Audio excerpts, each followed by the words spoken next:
I know that we gather during trying times. These are trying times in our state, and I'm thankful that all of you have come together today to speak and to listen to the words from our community about people experiencing poverty and crisis and how we need to stand up for them.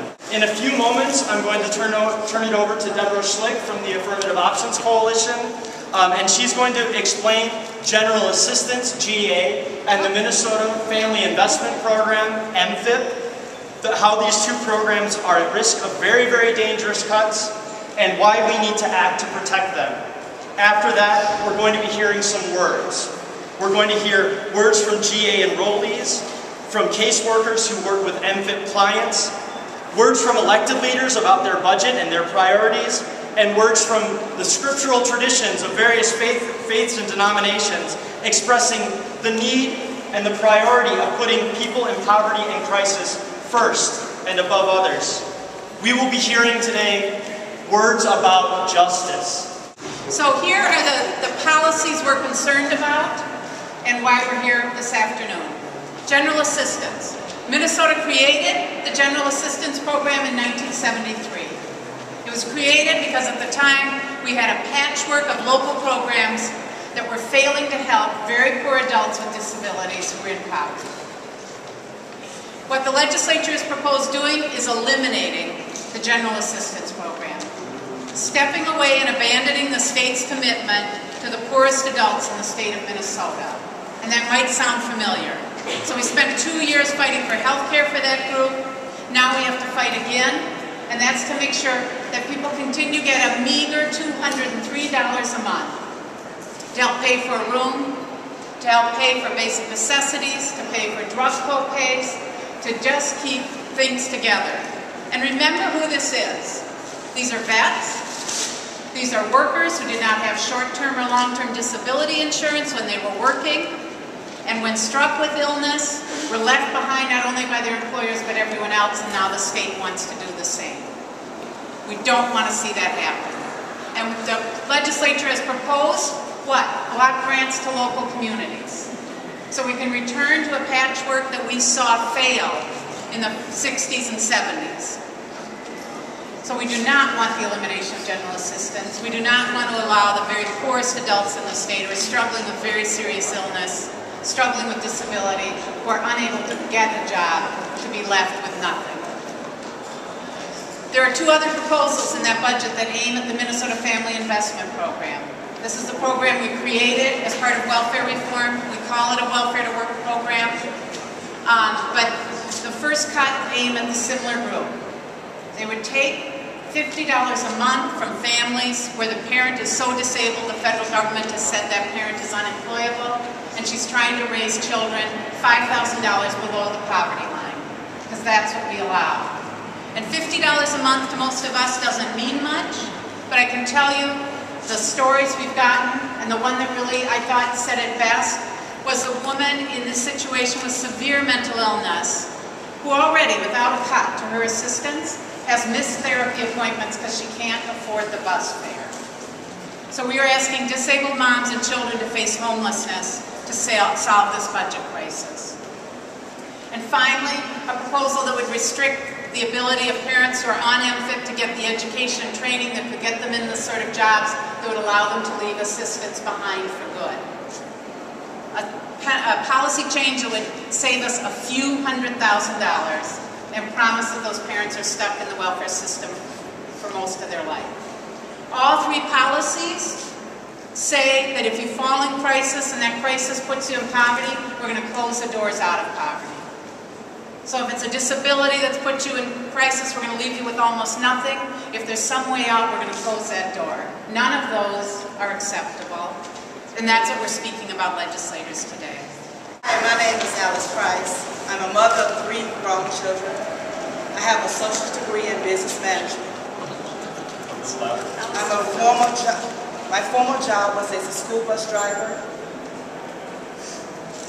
I worked as a school bus driver for 3.5 years. Due to severe health issues, chronic migraines since a child, this was the longest job I ever worked. The migraines became so debilitating that I attempted suicide. By the grace of God, I am still alive, but was unable to go back to work due to doctor's orders. I am currently living on GA and have this program closed will put me in a severe hardship. I will not be able to pay my copay, pay my rent, pay my copay for medication or for hospital visits. To close GA would force me into homelessness and going without medication. I'm asking the legislators please protect GA program for the working poor and for the disabled. Thank you. We called this event Word for Word because as we were putting things together, we kept being struck by not only the volume of words that we hear in any given legislative session, but what the meaning of those words are. And when we lay them side by side, what does that tell us?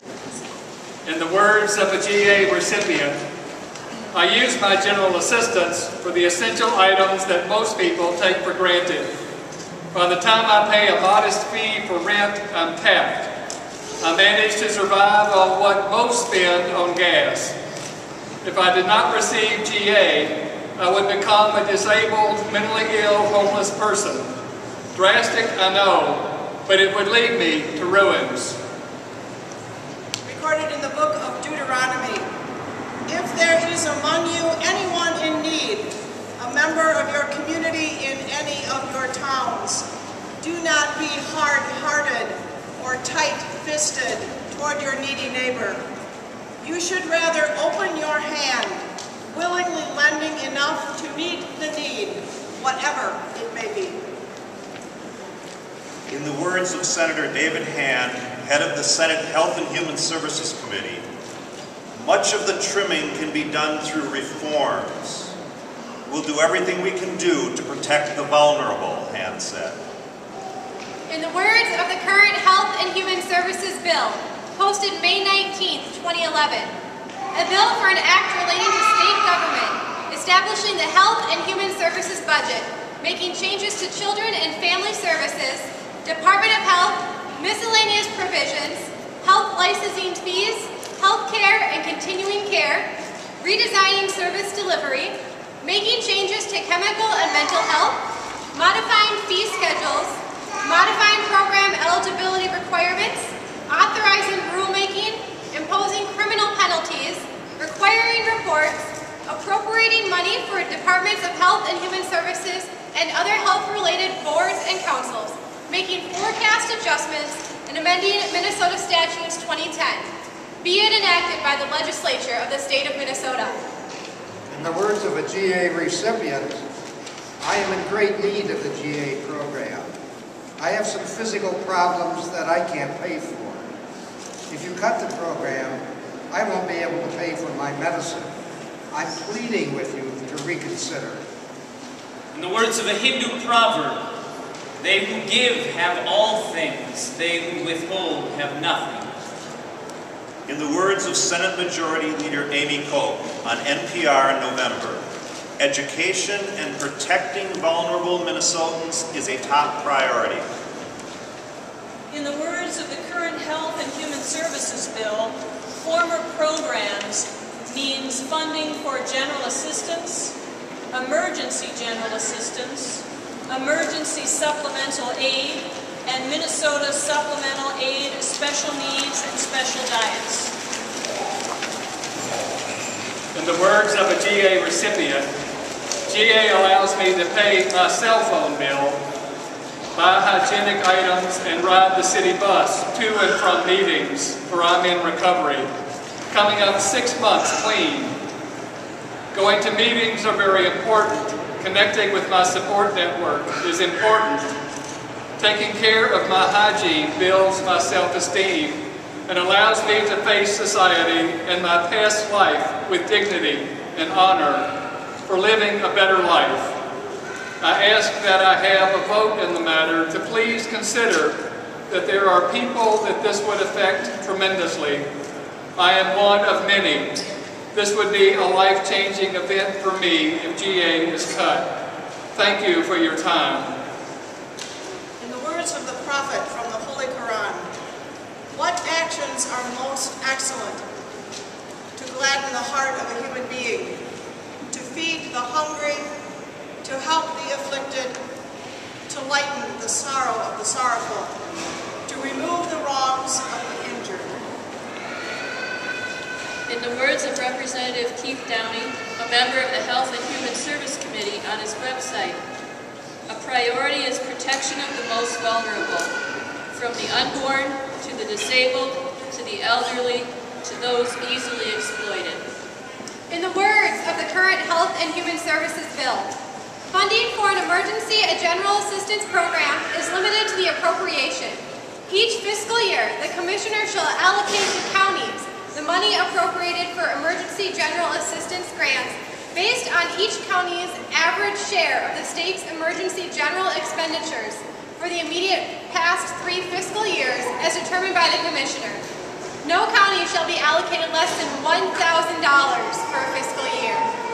In the words of a GA recipient, I received GA because I recently had surgery for my rotator cuff right shoulder. I sustained the injury while at work in a warehouse at Medtronic. I was diagnosed as dangerously and gravely susceptible to permanent paralysis if I didn't have immediate surgery. Unable to work and with no insurance, I had to apply for emergency medical assistance, which was approved. I am undergoing physical and occupational therapy to correct my right shoulder. I am homeless. If GA gets cuts for me, it will mean permanent paralysis, no meds, nothing. Please protect GA. Thank you. In the words of Mahatma Gandhi, what is faith if not translated into action? In the words of Representative Jim Abler, Chair of the House Health and Human Services Committee, when I got my HH bill resolved in my own committee under what I had control over, and came to realize no one came to any serious harm, my sleep improved. In the words of the current Health and Human Services Bill, a county agency must grant emergency Minnesota supplemental aid to the extent funds are available if the recipient is without adequate resources to resolve an emergency that, if unresolved, will threaten the health or safety of the recipient.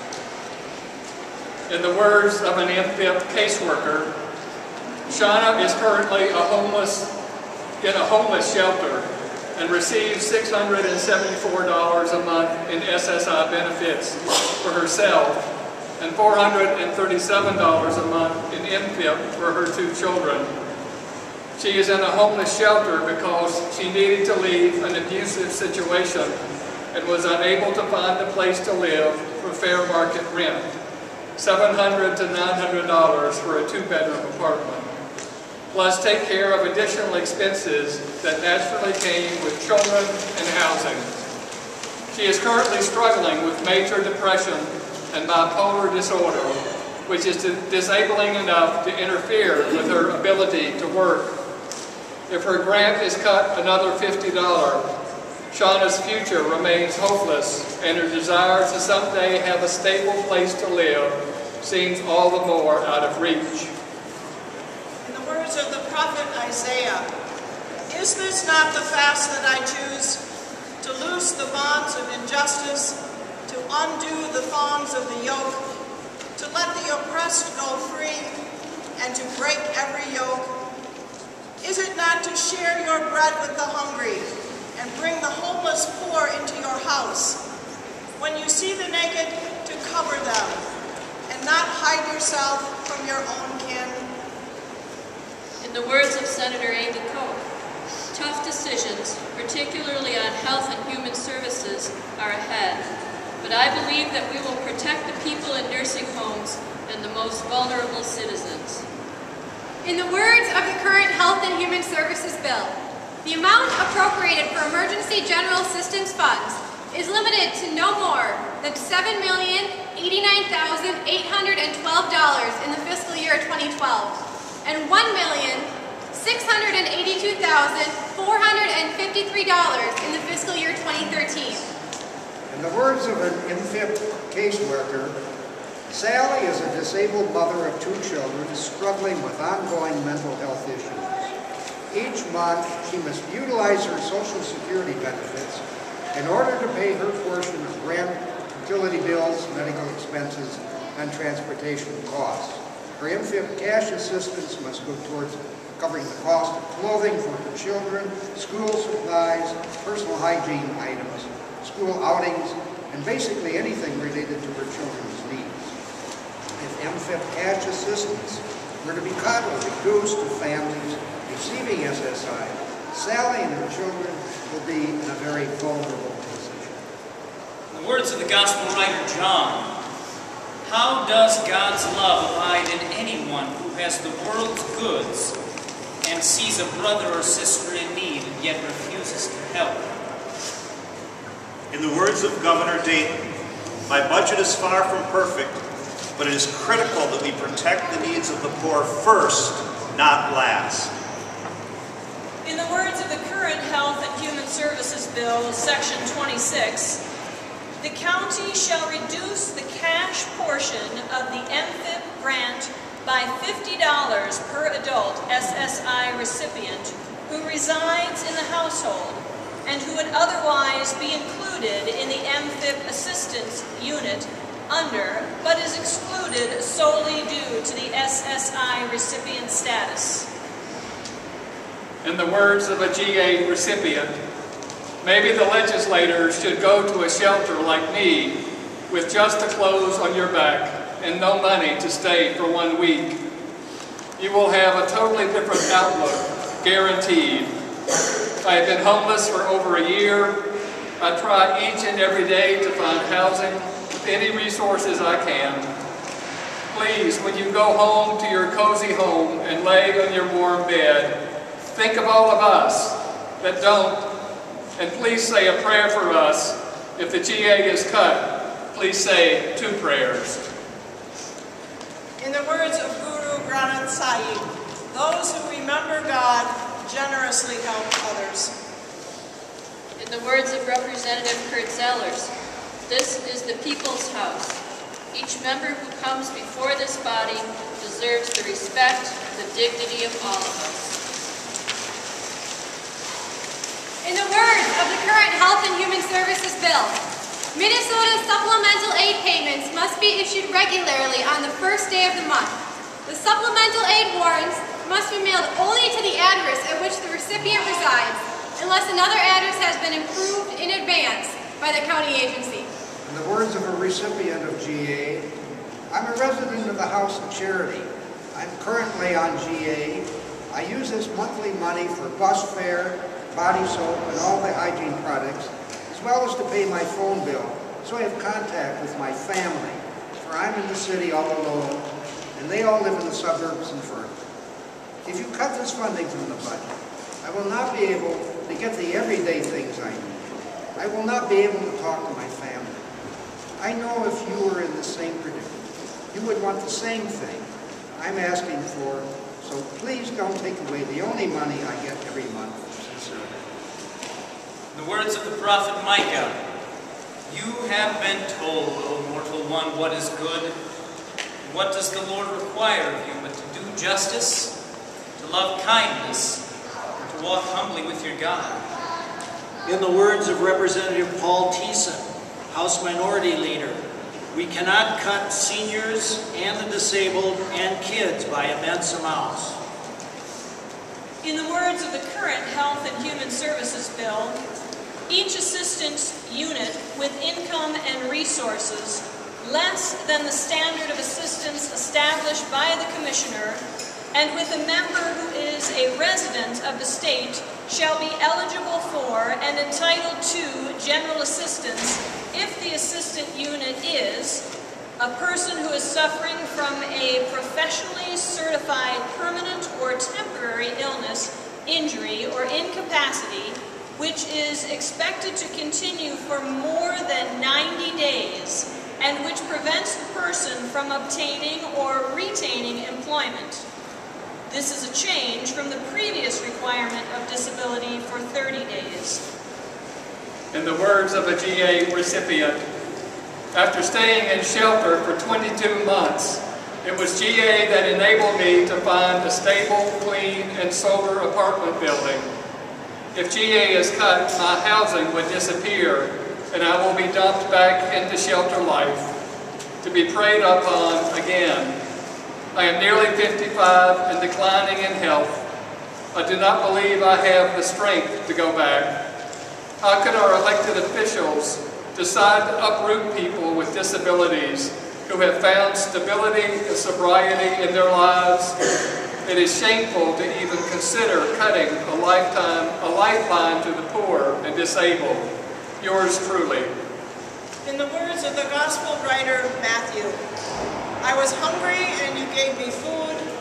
I was a stranger and you welcomed me.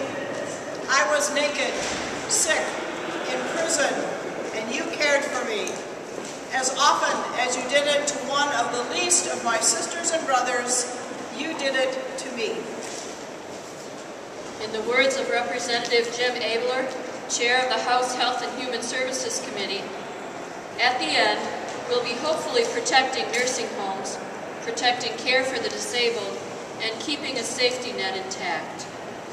In the words of the current Health and Human Services Bill, eligibility changes for general assistance will affect a person who is unable to obtain or retain employment because advanced age significantly affects the person's ability to seek or engage in substantial work.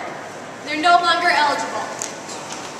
In the words of Tom Parker, outreach specialist, I think of a 20-year-old young lady who, after getting pregnant her senior year, worked hard to finish her diploma a year later so her child could have a better future. I think of the struggle she's had going from part-time job to temp job to fast food job, wanting something more for the future.